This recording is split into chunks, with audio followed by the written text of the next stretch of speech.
It would be wonderful if life were just like a fairy tale, that you get married and lived happily ever after.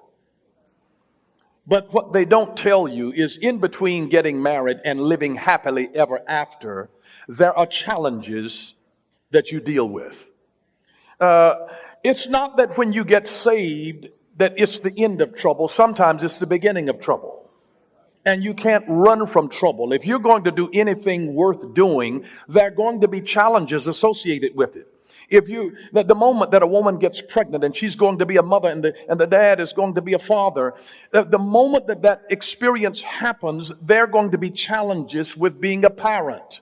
There are going to be challenges with being a child. There are challenges in this world. Jesus told us in this world, you will have tribulation. You're going to deal with tests, temptations, trials. You're going to experience trouble in this world. My admonition to you is handle the challenge. Handle it. Handle it. Just handle it.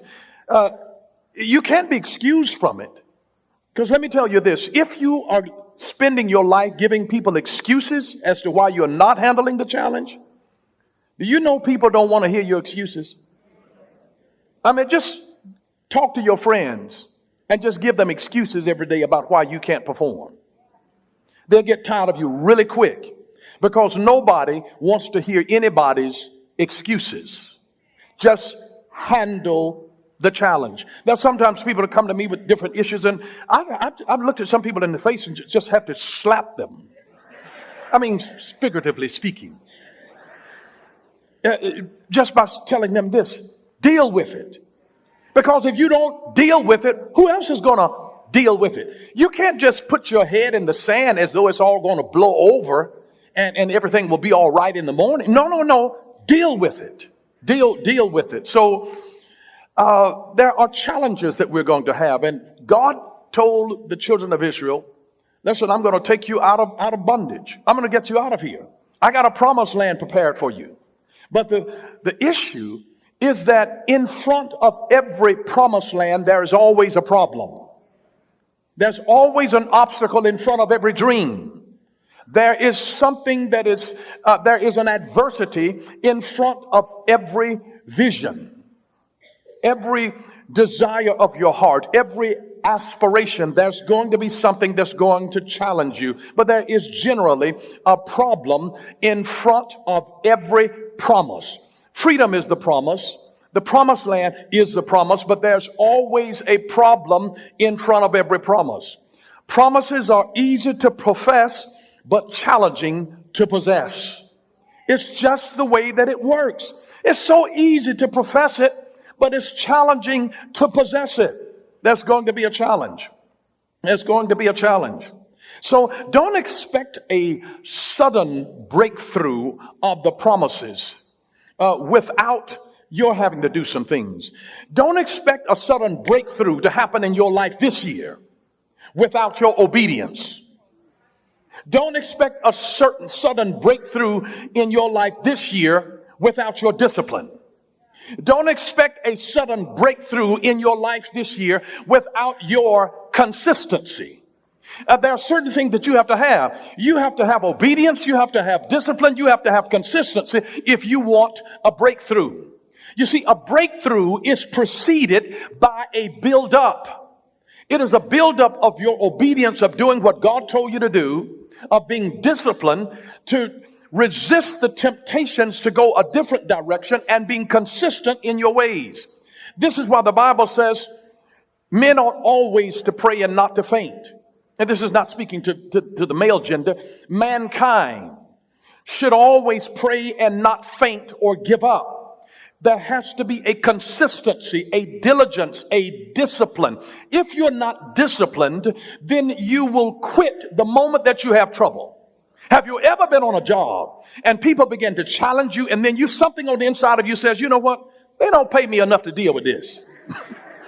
Have you ever worked, anybody work in customer service and you deal with the public and folks are coming in and calling in and all of this and you sometimes you'll say to yourself, they don't pay me enough to deal with this. See, there's always a temptation to quit. And that's why you have to resist that urge. So there has to be obedience. There has to be discipline. There has to be consistency. You're not going to just all of a sudden just have your vision just because you said it. You're going to deal with challenges.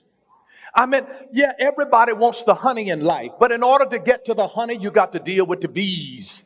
And that's going to be... You got to risk being stung. And let me just tell you, you're going to get stung sometimes.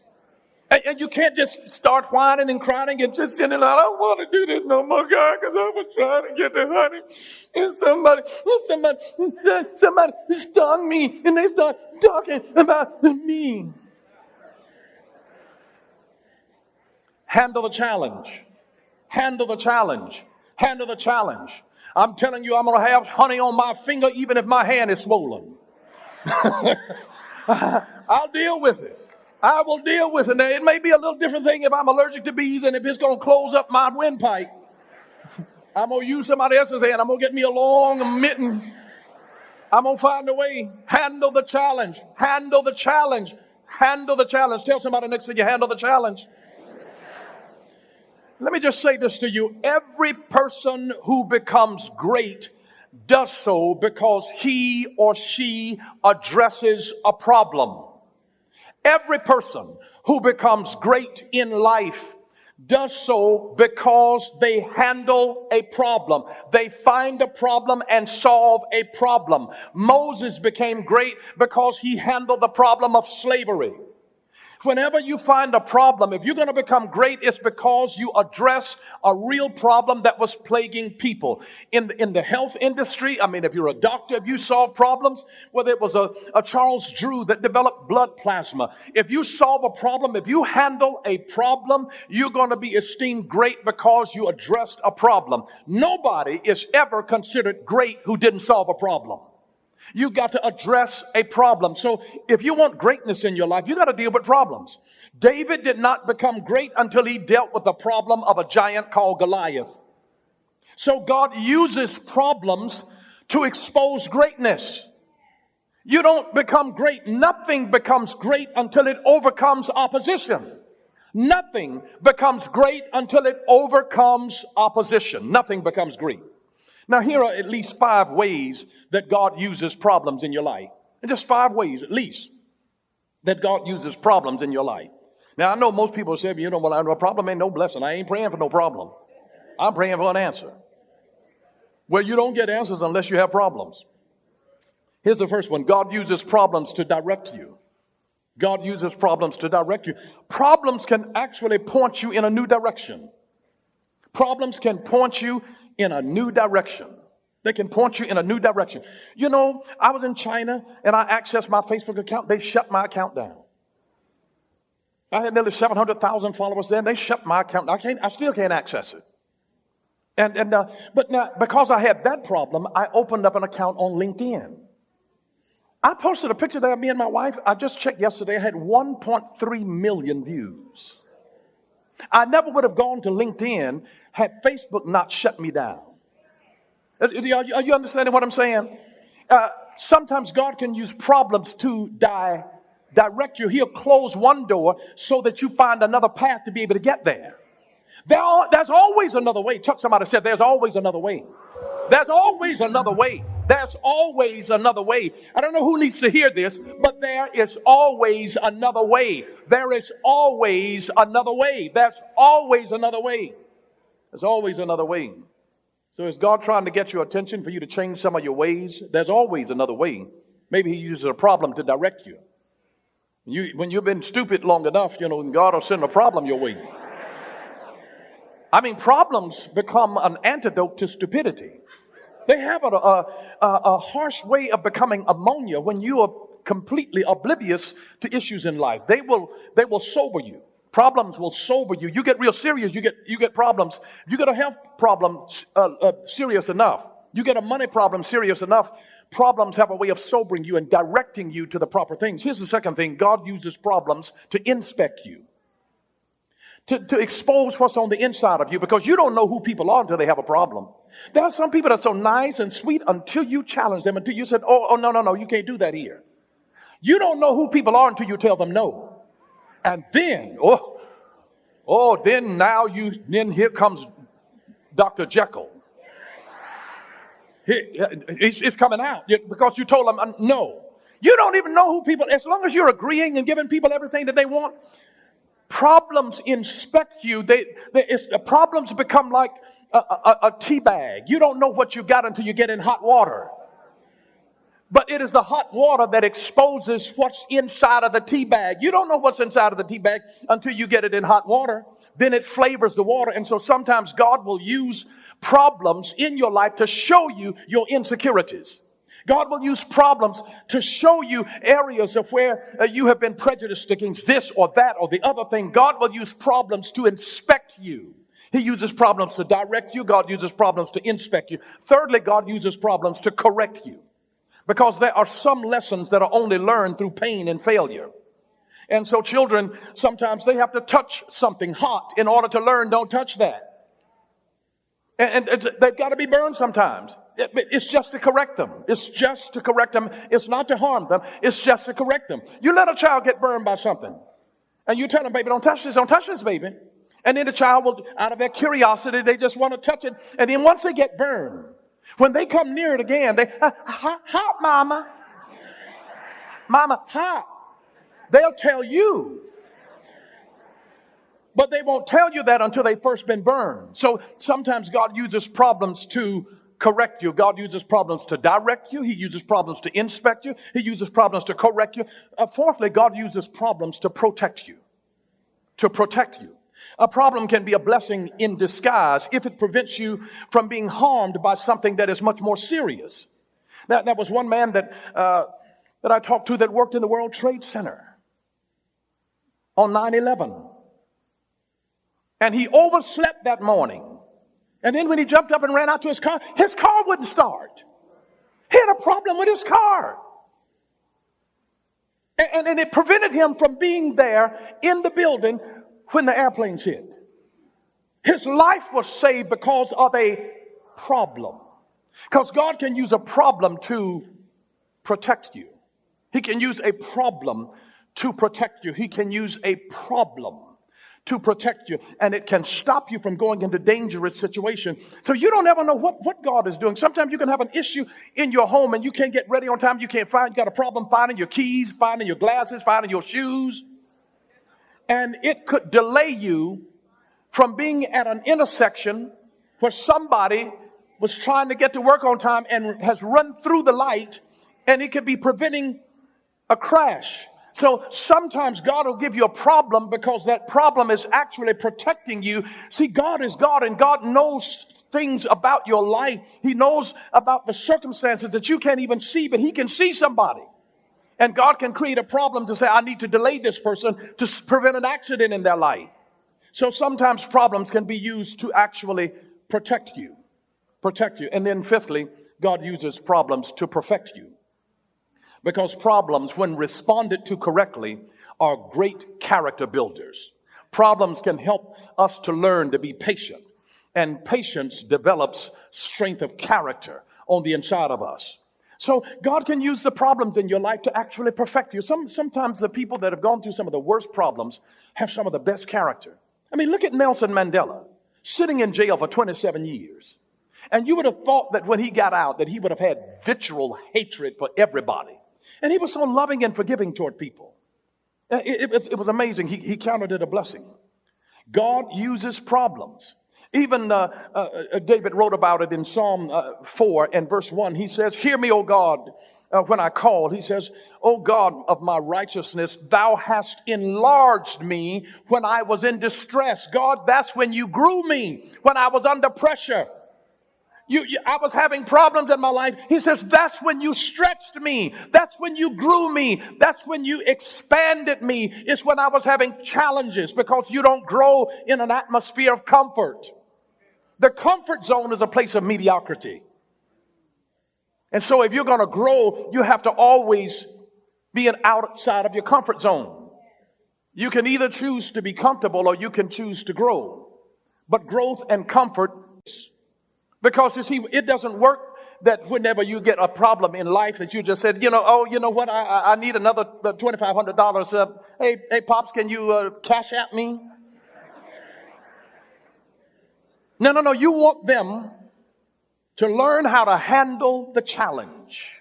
And if they don't learn how to handle the challenge while they are with you, don't expect them to be able to handle it well when they are without you. So this is why you have to have problems, because it helps us to grow up. I'm really inclined to agree with the words of Dewey Smith that said that we only think when we are confronted with a problem. Isn't that interesting? Just think about that. He said we only think when we are confronted with a problem. I mean, if you don't have a problem, there's no reason to think. But the moment you have a problem, you have to start thinking through the process. Problems challenge you to think. That's why people hate problems, because they challenge you to think. They challenge you to think. That's the thing that I have such great disdain for in social media, because everybody loves the pleasure and the convenience of an opinion without the pain of thought. Because nobody wants to think. But a problem challenges you to think. If you have a problem in your relationship, you're going to have to think, I need to do something differently. If you got a problem in school, you're going to have to think through that. If you got a problem on your job, a problem in your neighborhood, a problem with your health, you are going to have to think through this. God uses problems to grow us up, to mature us, and to develop our thinking capacity. The people that are the greatest thinkers are the ones that have dealt with challenges instead of running from them. And so they realize that there are problems in my life and I need to deal with this. I'm going to handle the challenges. Tell somebody next to you, handle the challenge. I love something that Alan Supporter said that is profound and yet so true. The best way to escape from a problem is to solve it. The best way to escape from a problem is to solve it. You want to get out of it? Solve it. So, not run from it. Not try to pray it away. Solve it. Solve it. Solve it. Solve it. I love the brilliance of Albert Einstein, who said that the problems that exist in the world today cannot be solved by the same level of thinking that created them. So God uses problems to stretch you and to develop your life, because once you have gone through a problem and solved that problem, it leaves you at a higher level of knowledge, a higher level of authority, and a higher level of responsibility, because you cannot solve a problem with the same level of thinking that created it. The problem will challenge you to grow. It'll challenge you to grow. And here's one thing. Never assume that you're too old to handle a challenge. Never assume that you're too old to handle a challenge. I mean, just refuse to die. Refuse to die just because you got a problem. I mean, death is an escape. But don't assume that you're too old to handle a challenge. Do you realize that the Bible says in Psalm 92 that they that be planted in the house of the Lord shall still bring forth fruit in old age? And I don't know whether this is prophetic, but it says they shall be fat and flourishing. Now, you know that doesn't mean he's not talking about obese now. It's a sign of prosperity. It's a sign of, of course, the older you get, the harder it is to keep it off, isn't it? Can I tell you some individuals that I am so glad that because they got older, that they didn't let challenges intimidate them? That's why I said, don't ever get too old and think that, you know what, that's for these young folk. That's for these young folk now. Young is a state of mind. So don't leave all of the innovation to young people. The millennials and Generation Z, they don't own innovation and disruption. They don't own it. Because you see, every older person was a young person. And they used to think new ideas. And you can still think new ideas. Are you aware that Benjamin Franklin didn't invent bifocals until he was 78 years old? 78 years old. Winston Churchill was 78 years old when he wrote a book that won his first Nobel Prize for literature. He was 78. Nelson Mandela was 75 when he was inaugurated as the president of South Africa for the first time after spending 27 years in prison. He was 75. Grandma Moses, who was an exceptional artist, didn't sell her first piece of artwork until she was 90 years old. She sold her first piece at 90. What a great start. What a great start. What a great security to her retirement. Michelangelo didn't begin the awesome work on St. Peter's Basilica until he was 72 years old. He didn't begin until he was 72. Until he was 72 years old. You know, just September of 2019, an Indian woman by the name of Mangayama Yaramati gave birth at 74 years old to twins. And she and her old husband were just tickle pink. 74 years old. Can you imagine that? Trying to breastfeed twins, getting up. Mama, 78 years old, going to elementary school trying to get her child registered for kindergarten. She's tickle pink. She just had these babies last September. The oldest mother in the world. Oldest mother in the world. A Japanese man, 80 years old, in 2013. Yuichiro Miura became the oldest man at 80 to climb Mount Everest. 80 years old, and he climbed Mount Everest. Some of y'all are scared to go to Stone Mountain.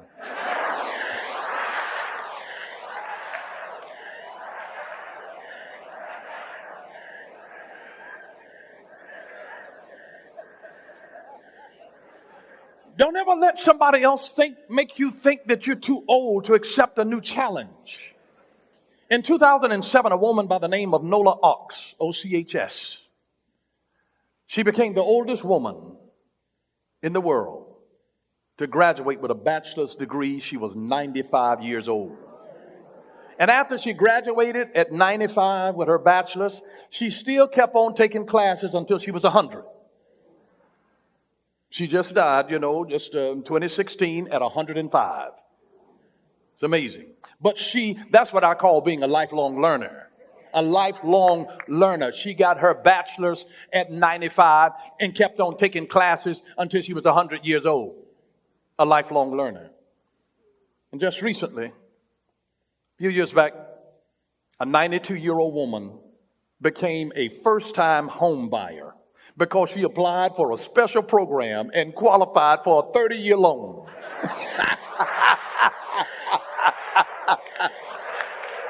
'92, first-time home buyer, 92. Go, Grandma, go, Grandma.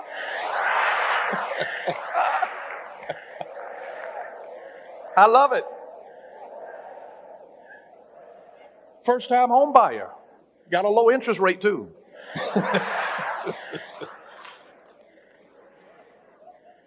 And I want to encourage you with this, that whenever you are faced with a challenge, you have options. Just know that.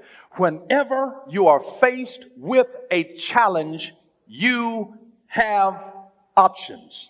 You always have options. You always have options. Say that with me. You always have options. It's the truth. You always have options. And so my advice to you is explore them. Explore them. No matter how old you are, no matter how young you are, you always have options. You always have options. You always have options. So when we talk about handle the challenge, when facing a challenge, the first thing that you must fix is your perspective. You've got to fix your perspective. You cannot fix your problem until you fix your perspective about the problem. You cannot fix your problem until you fix your perspective about the problem. I'd take a screenshot of that if I were you. But you honestly cannot fix your problem until you fix your perspective about your problem. Because problems are not permanent, they're temporary. No problem lasts forever. No problem lasts forever. Because, by definition, a problem is that which can be solved. It is that which can be solved. And if it cannot be solved, it's not a problem, it's a fact of life. So you don't worry about it. That I'm a black man in America, that's not a problem, that's a fact of life. That's a fact of life. So don't make a fact of life a problem for you. And I want you to think of some of your challenges or problems. I want you to think of some of your challenges or problems. Just think with me for just a moment of some of your challenges or problems. People will say, I don't have enough money. I don't have enough for education. I don't have enough experience. Somebody else, well, I don't know enough people. Somebody else, I'm not strong enough. I'm not good enough. Now listen, I want to give you a shift in perspective. Just a shift in perspective. Because the problem is not the problem, it's your perspective about the problem. I want to show you in just a moment. Put the screen back up just a moment. Because I want to show you, just put the screen back up that we've just shown the list there. Now, I want to show you how to just shift your perspective here for just a moment. You see that I don't have enough money yet. I don't have enough education yet. I don't have enough experience yet. I don't know enough people yet. I'm not strong enough yet. Just a 3-letter word can pivot your whole perspective. Are you seeing what I'm saying? It is saying that I've got faith that I can do this if you just give me time. If you just give me time. If you just give me time. For the longest, I just, because I'm an academician, I just felt that I wasn't good with my hands and couldn't put things together. That was not the case. The issue was I didn't want to take the time to read the instructions, to lay all of this stuff out. It's so tedious. And I know some people are just naturally gifted. Some people can just put stuff together without the instruction. But I realized that if I took my time, if you give it time, you'll be surprised. You can develop. Nobody becomes a virtuoso without giving it time. Nobody becomes a doctor without giving it time. Nobody becomes a professor without giving it time. Nobody is able to bellow out in a glorious falsetto without giving it time. You got to have practice over time in order to make you a master of whatever it is that you do. So don't say that I can't do it. I can't do it yet. When you say yet says that I have the faith that if I'm faithful, if I'm consistent, if I am diligent, if I'm obedient to practice, over time, I am going to get there. Does that make sense to you? I hope you see that you can shift a perspective by just saying, I don't have the money yet. I can't afford that trip yet. I don't know this person yet. I'm not marriage material yet. But if you work on something, if you start working today, that one little 3-letter word yet can shift your perspective to where you can do it. That's all it takes is a 3-letter word to shift your perspective. And what if the things that you thought that were holding you back were actually your superpower? Can you imagine young David? Disadvantaged. He's a teenager fighting a skilled warrior, Goliath. He's fighting a big man. Can you imagine how that kid felt? This man has a sword and a shield and armor. David has no armor, but he's got a slingshot. He's got an advantage. David doesn't have a reputation to live up to. That's the advantage of the underdog. That's why you can have a little upstart coming and fighting the person who's the champion. Because the champion is already on top. They don't have as much fight in them because they're not as hungry because they've already got there. But the one who's coming out the ghetto and he need the money and Big Mama need the money and Junebug need the money and Peanut need the money. Your whole family's, and you don't have anything to lose because you don't have anything, but you got everything to gain. Can you imagine the tenacity? That's what I call an underdog advantage. Because here he was, a little boy compared to this giant that was 9 feet tall. About 9'2", the size of Goliath. And he could have been intimidated in his perspective, saying this man is too big to defeat. But instead, David took the attitude and said, this man is too big to miss. And I just want you to see, I want you to just see that if you shift your mindset, because David is a little boy, Goliath operates with a sword. That means that he's used to real up close combat. But David operates with a sling. When you're little and they're big, you need distance. He's got an advantage because you don't throw a sling right up on the dude. You need distance. Because if they ever get their hands on you, they just grab you and beat you to death. They cut your head off. David knew with his disadvantage that that's my superpower. Because I got to get a weapon that matches my handicap. And he says, you're big over there, and I got this thing, and I can win from a distance, but you got to win up close and personal. I got to be within arm's reach of you for you to cut my head off with your sword. You will never kill me unless I'm within range of you. I got to be within 4 or 5 feet of you. But David could, from 50 yards away, he was masterful. He knew how to work that slingshot. And he had 5 rocks. One for Goliath. And Goliath had 4 other brothers. And he says, if I need to knock their brothers out, that's what I call being prepared as a teenager. He realized I got to have some extra shots in case I need backup.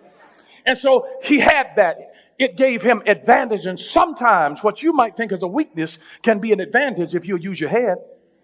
When you got a problem, that problem will force you to think. That problem will force you to think. Tell somebody, handle the challenge. I just want to tell you that the giant in front of you is never bigger than the God within you. The giant in front of you is never bigger than the God that is within you. The giant in front of you is never bigger than the God that is within you. You know, while the 10 of those 12 spies that visited Canaan had the wrong perspective, Joshua and Caleb had the right perspective about possessing the promised land. Gideon had a wrong perspective about conquering the Midianites, so God had to convince him through miracles. But here's what I want you to see, that when you're faced with a challenge, here's the first thing that you can do, is that you can fight. When you are faced with a challenge, fight.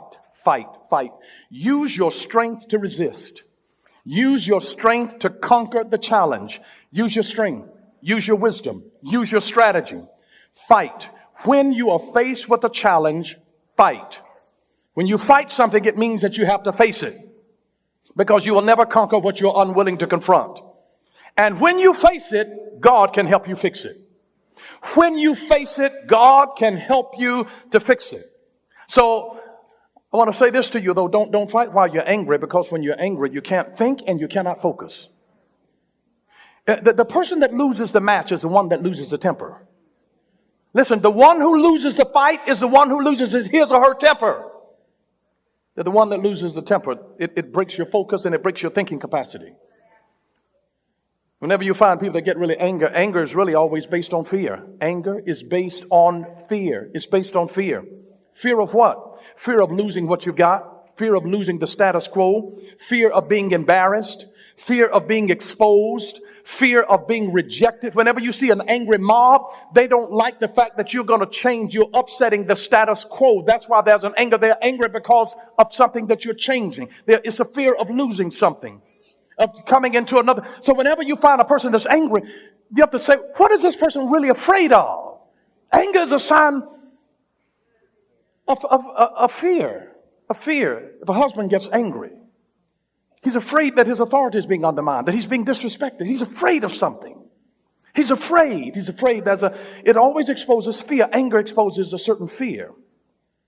It's amazing that I want to just tell you, don't just fight for the sake of fighting.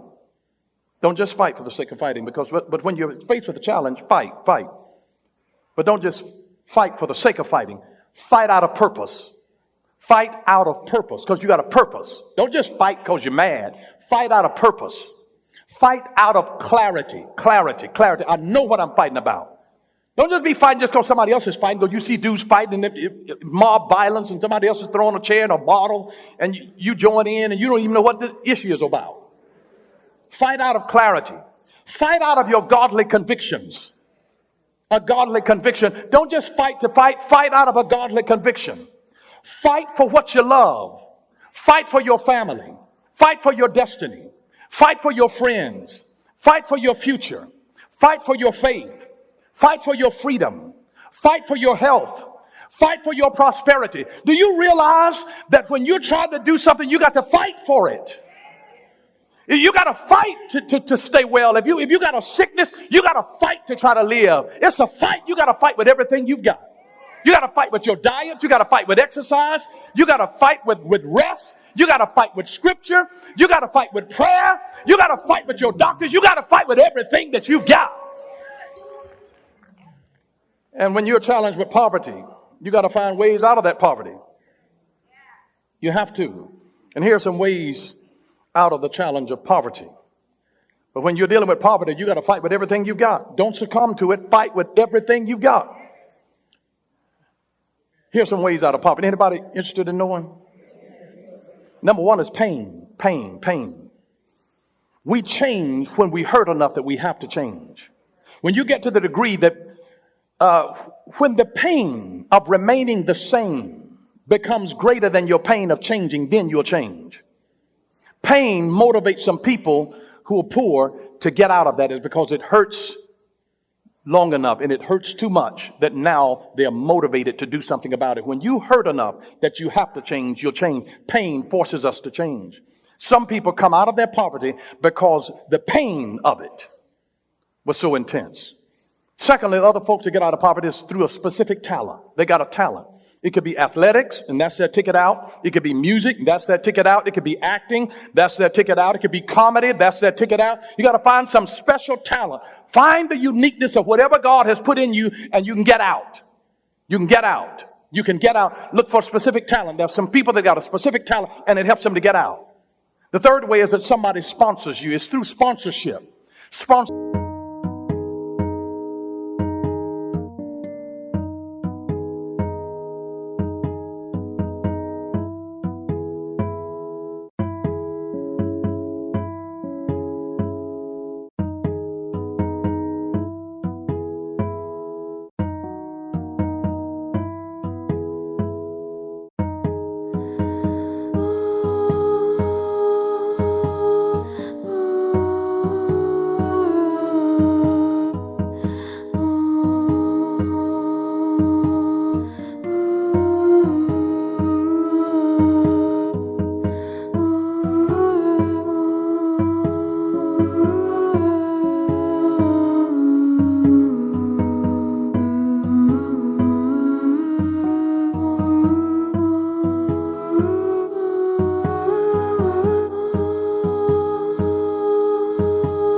Somebody who takes interest in you, somebody that sees potential in you, and they decide to mentor you. You got to find a sponsor that can help you to show you the ropes out of there. They can mentor you and help you to understand the mentality that is not the same mentality under which you've grown that you're trying to leave.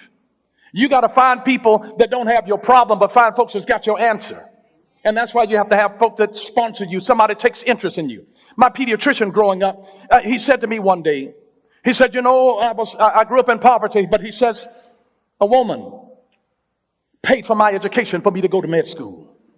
She sponsored him. A black doctor, a little black boy from the country. And a woman, the woman that wrote the book, Gone with the Wind, sponsored his med school education. Sponsored him out of that. Sponsored him. And not only was he my pediatrician, he became the pediatrician for my children. Of course, I still was going to him when I was a grown man. I went to college, I'm the oldest one in the pediatrician's office sitting. And here's the fourth thing help you get out of the challenge of poverty is a goal or vision to be better. There's some folks that have a goal, they got a vision. They just catch a vision from somewhere in their poverty to be able to get out. You got to see something in order to be something. Somebody inspires you. Something inspires you because exposure changes you. And you start asking questions, You know why? Because problems are closed rooms.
Problems are closed rooms, but questions are doors that give you access that open that room. A problem is a closed room, but a question is a door that allows you to be able to get out or get in, whatever it is that you're trying to do. It's amazing what God can do if you just let God be God in your life. If you just let God, don't let the problems of where you are hold you back.